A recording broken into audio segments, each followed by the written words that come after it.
We're going to turn now to our Haftarah, which comes from the first book of Samuel. And I want to invite up Jen Bailey and Bailey-Guerra to offer us some introductory remarks to help frame this reading today. Jen and Claira.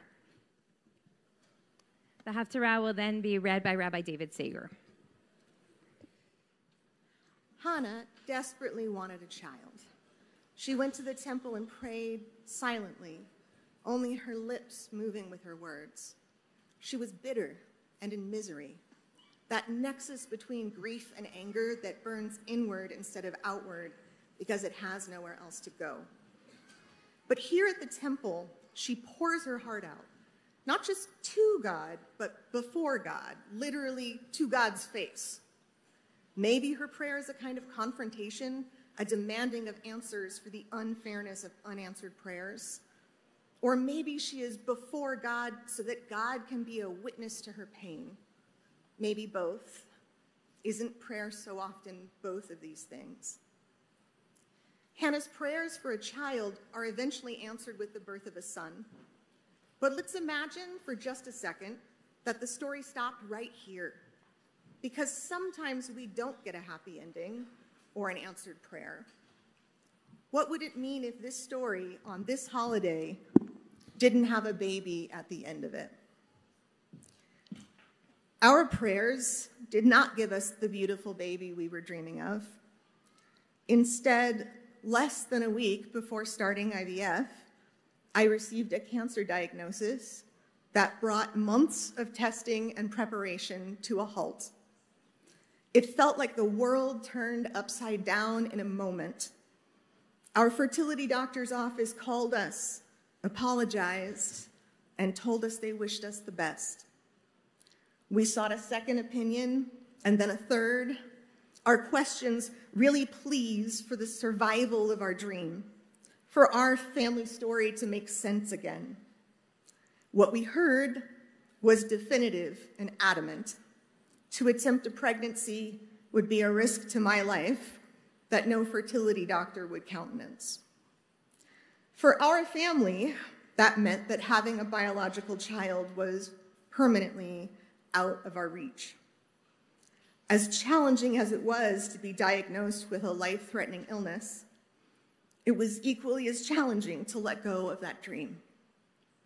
Like Hannah, we've felt a misery and bitterness that burrows deep inside when it has nowhere else to go. We have angrily confronted God for unraveling our story. We've pleaded with God for the world to make sense again. Probably most of us have felt something like this at some point.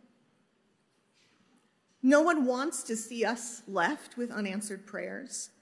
It's so natural upon hearing our story to immediately try to find workarounds or solutions.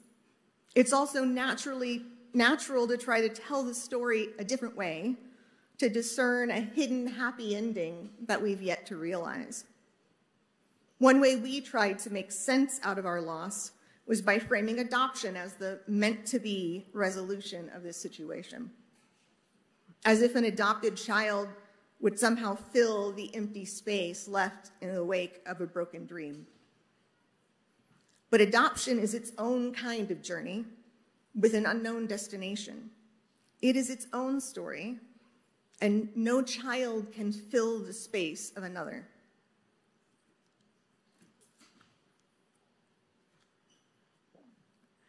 The greater the lengths we go to try to force our story into a more comfortable shape, the more bitter we become.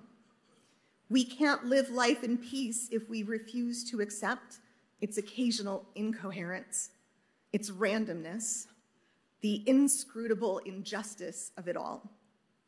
The only way out of the bitterness is to tell our story like it is, to speak the truth of our broken hearts to someone who hears our prayers, not necessarily someone who answers them.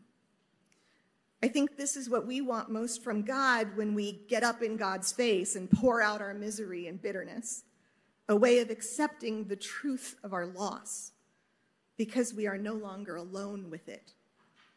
I think this is also what we need most from one another, to be face to face in the fullness of our pain, to let go of our need for answered prayers, to speak out loud, to tell it like it is, and let our prayers be heard.